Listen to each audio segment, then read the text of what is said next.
and blue skies are on their way. Yeah, they're on their way.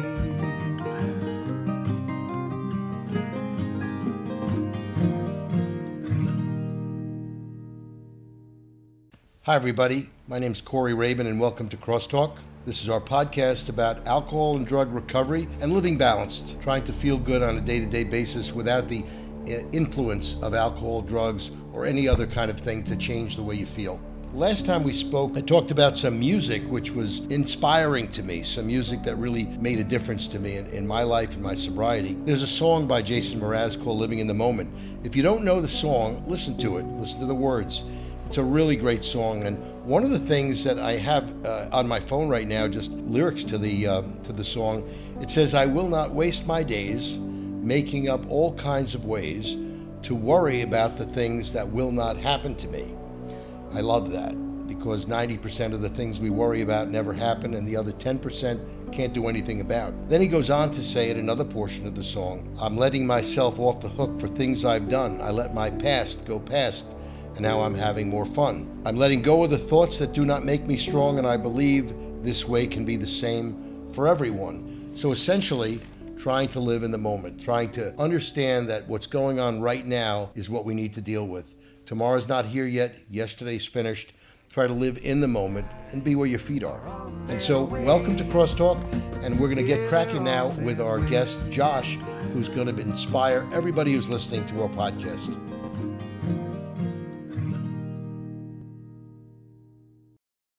I grew up in Flushing, Queens, and I was adopted into a Jewish family. Well, I was born in Colombia, in Medellín. So, Pablo Escobar and all that talk over there. Like, if you're born in Colombia, you're probably bound to be a drug addict or an alcoholic. That's the culture down there. Nonetheless, I was, adopted into a great family. My mom always says, I never got a bad report from you as a kid. You were never a bully. You're always very inclusive to people. It didn't matter who it was. You're including them in sports, in coming over to the house. It doesn't matter what it was. So you were a kind-hearted child. Definitely. I was a kind-hearted child. And that's the strange thing about drugs and alcohol. When I had my first drink and I had my first drug, I was still that kind-hearted person, but slowly when that disease kicked in, I wasn't kind-hearted anymore. It was, how could I get over someone? If I get hurt, I get hurt. If they get hurt, they get hurt. Kind of day and night from the child I was, to the drug addict and alcoholic, I became later. How old were you when you had your first drink, and was it in a social environment, or was sneaking it in the basement or something like that? Like when I was a kid, my parents would give me wine, for Passover or whatever it was, or there's a special like bar mitzvah going on, with the family, and they'll give me a drink. When I had that first drink, that first drink that I remember the obsession, the phenomenon of craving. I was in Central Park, was with a couple of friends, and I remember, it was a day like this, a hot day, right after school, I was very optimistic, very looking forward to the summer, and that first drink, it hit me. There weren't any consequences, but I remember saying, like, if I have the chance to do this again, I'm definitely going to do it. So kind of like they call that, I think, euphoric recall. When you think back to how that made you feel, everything was just great. It was perfect for you. Yeah, of course. Alcohol was a solution for a time being, until it wasn't. And a lot of it was like, looking back on it, it was the disease created a false narrative. Like, I was a part of a lot of things growing up. Like, it wasn't like I was an outcast or anything. So, just my mindset, the disease was talking, saying you're worthless, no one likes you. Just those things going through my mind were very far from the truth. So you have your first drink, Central Park, summertime, you're with your friends, it starts making sense to you that this is the right way, this is something that made you feel good. So, obviously you went beyond the first drink. You want to tell our listeners a little bit about how that went on, what age you were, and give us a little bit of flavor for, how the cycle started. There really wasn't any, party going on. I wasn't drinking with people. I was drinking by myself at the end.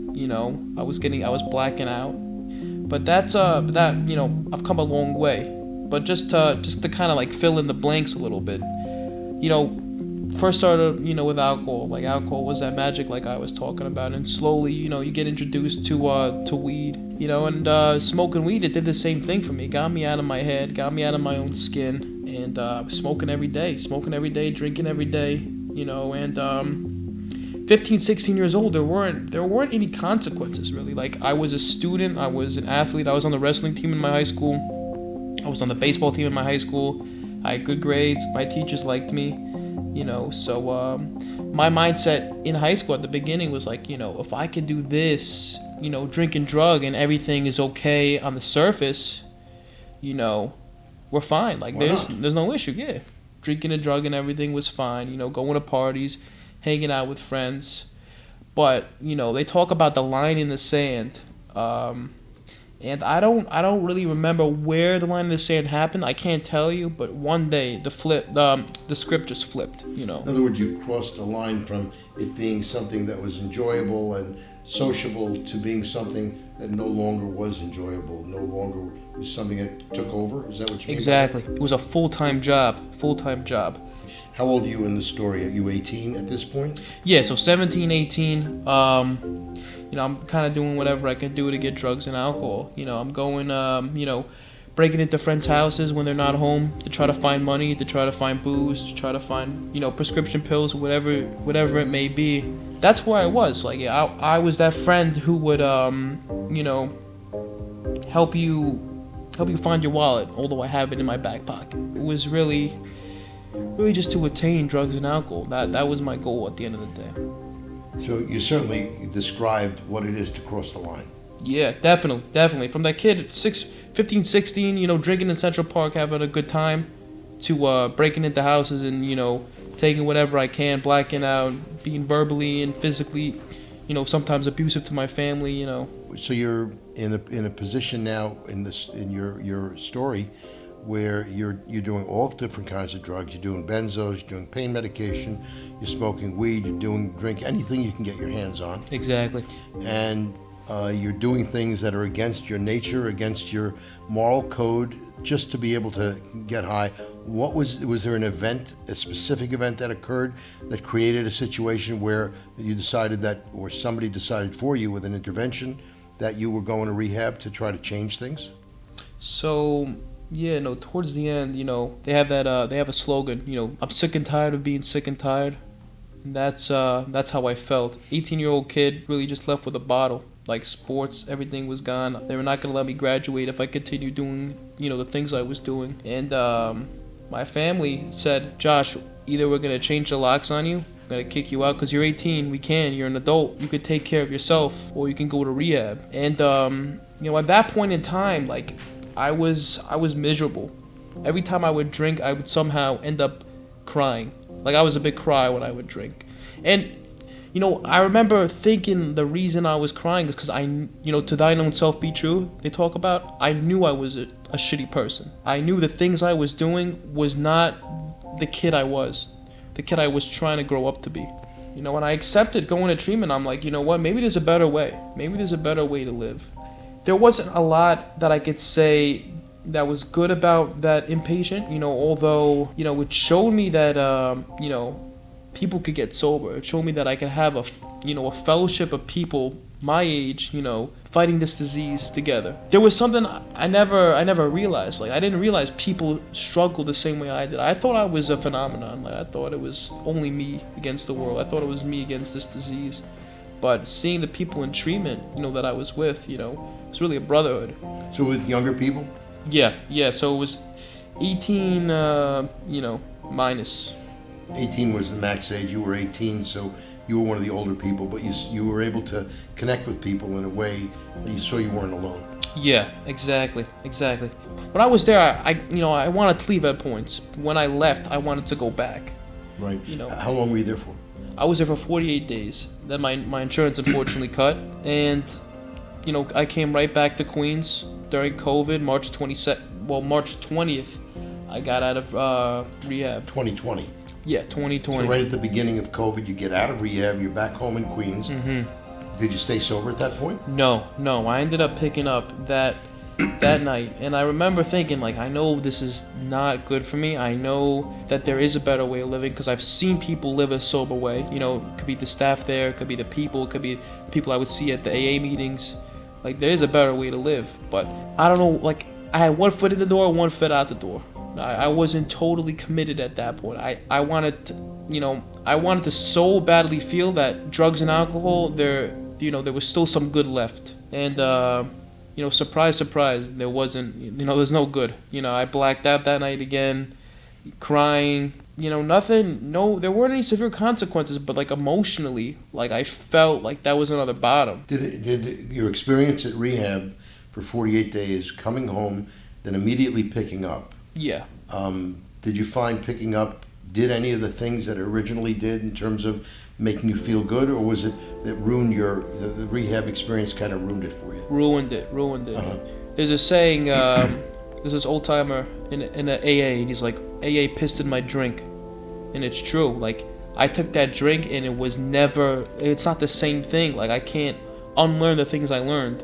And I know this is not the right way to do it. I know, like, to die known self be true, like I said earlier, I know I'm not supposed to be doing this. There's an expression, once you're a pickle, you can't be a cucumber anymore. Exactly. It is what it is. So at that point, so you pick up the first day. What happened after that, between then and where we are today? Did you immediately get back to rehab, or did you start going to 12-step meetings, or how did you get your act together? I came clean to my mom. I told my mom, I drank, I wanna go back to treatment. Like, is it possible? Because I know if I stay here in Queens, it's just not gonna be good. It's not gonna be good for me mentally. They were very supportive. They got on the phone with a couple sober houses. When you say sober house, just for listeners who aren't familiar with it, it's a place that you go to where there's some kind of a controlled environment. You're not living at home. There's some meetings and some people that are in there that help you along the road to try to help you maintain your sobriety, with a collective group of other people who are living there and who are all trying to do the same thing, which is not pick up, not use, stay sober, right? Exactly. But that wasn't a good place to go to?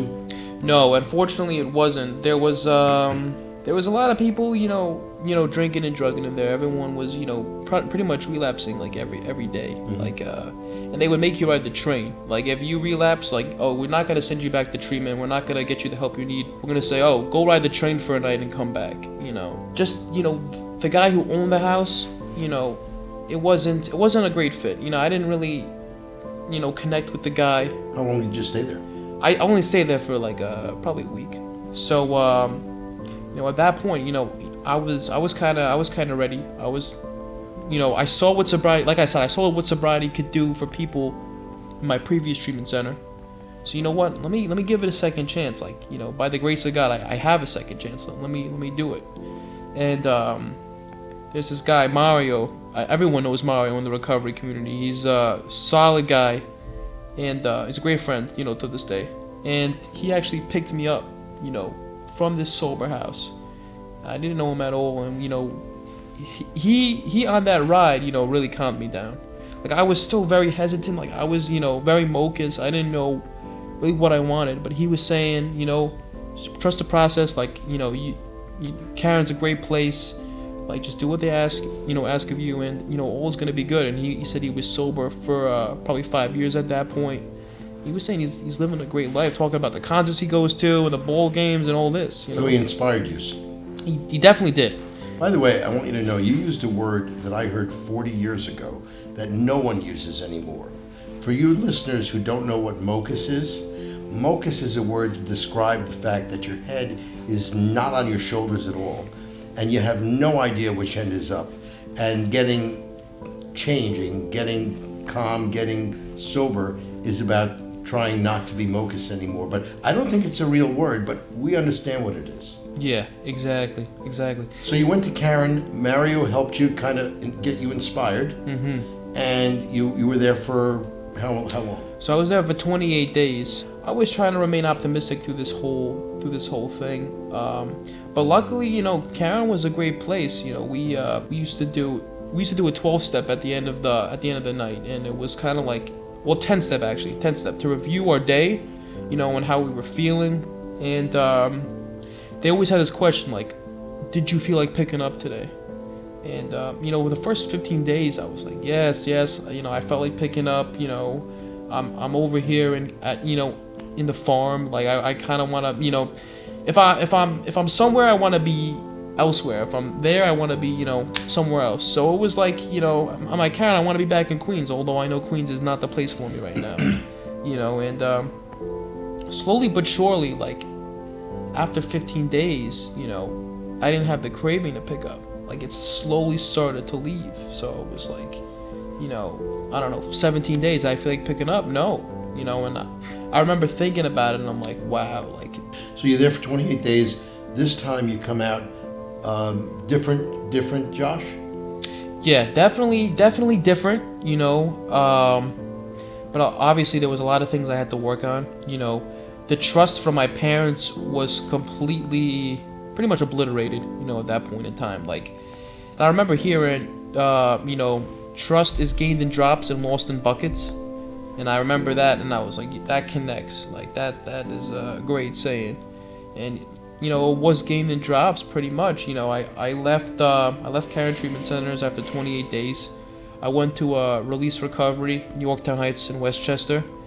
And, you know, from that first day walking in, you know, I didn't feel instantly connected, you know.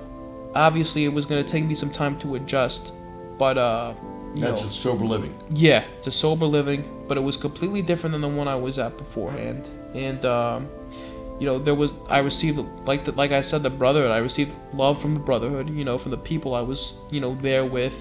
You know, they kind of showed me the ropes on, you know, what to do, like what the house schedule is like, you know, when the meetings are, you know, if you need something, who to ask. More structure there. Yeah. You had the feeling that they were more interested in you being sober than the check at the end of the week. Exactly.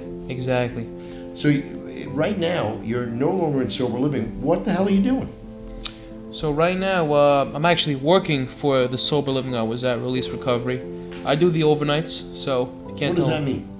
It's it's a shift from 11 p.m. to 7 a.m. basically, and just making sure everything's running smoothly at night. You know, cleaning up after, you know, certain clients who don't clean up after themselves, but you know, we've all been there. But you get to talk to the people who are in sober living, who are you know, patients at the sober living. Do you help them? Do you try to give them what you've gotten? I definitely do. Yeah, there's you know, at certain points it's hard. There are like certain people at the sober living, like, and I wish the best for them, but sometimes you can't talk an alcoholic into being sober. Like, there are people who don't want to be sober at that moment, and I wish I could, you know, put my hand on their shoulder and something will transform in their mind. But they talk about no human power could relieve our alcoholism. You know, I can't relieve it. You know, it has to be, you know, a higher power of their understanding. They have to hit a bottom. You know, they have to hit a bottom. How old are you now? I'm 21. 21. And how's your relationship with mom and dad? It's great. The trust is back. You know, it took some time, but the trust is there.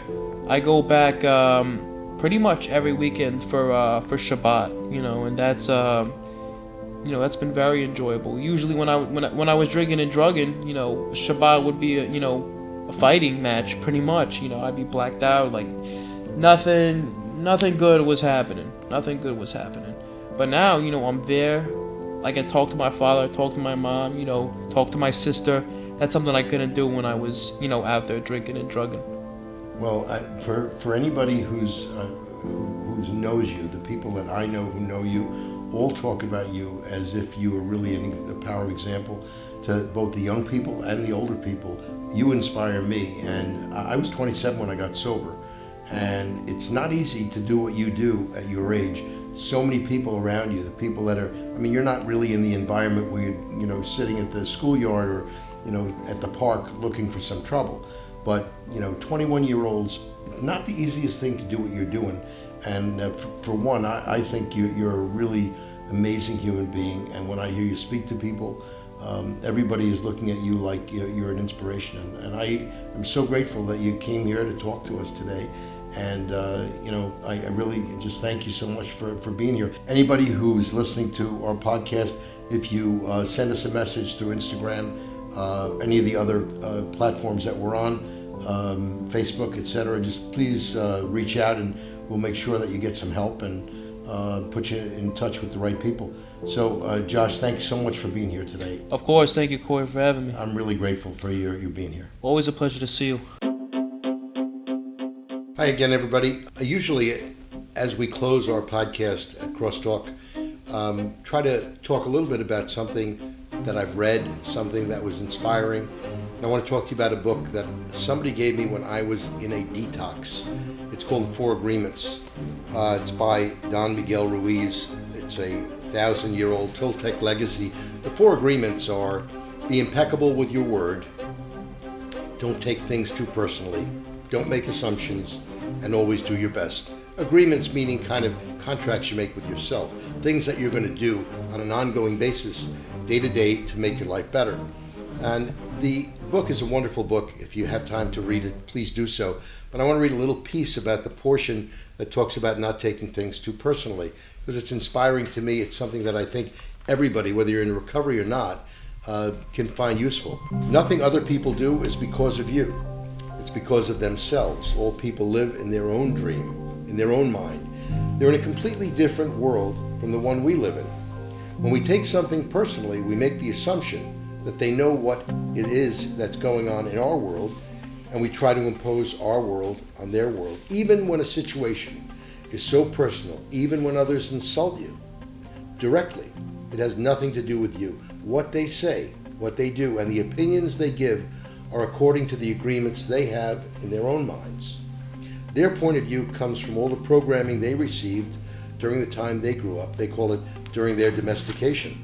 When we really see other people as they are without taking it personally, we can never be hurt by what they say or what they do. Even if others lie to you, it's okay. They're lying to you because they're afraid. They're afraid you'll discover that they are not perfect. Here's a really important piece. If someone is not treating you with love and respect, it's a gift if they walk away from you. If that person doesn't walk away, you'll surely endure many years of suffering with him or with her. Walking away may hurt for a while, but your heart will eventually heal. Then you can choose what you really want. You'll find that you don't need to trust others as much as you need to trust yourself to make the right choices.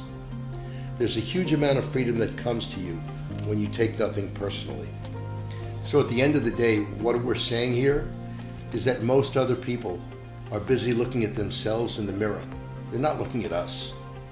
And the main thing that you want to take away with is that your judgment about yourself, your intuition, trusting your own thoughts and your own feelings to make good choices for yourself is really the answer.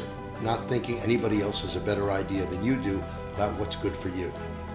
So I hope that helps you. It has helped me greatly, and I love the Four Agreements. Please read it if you don't know about the book. Helps anybody. And I'm so grateful for you being here today with us. I'm grateful to Josh. Thank you for watching. Thank you for listening. And we'll see you next time.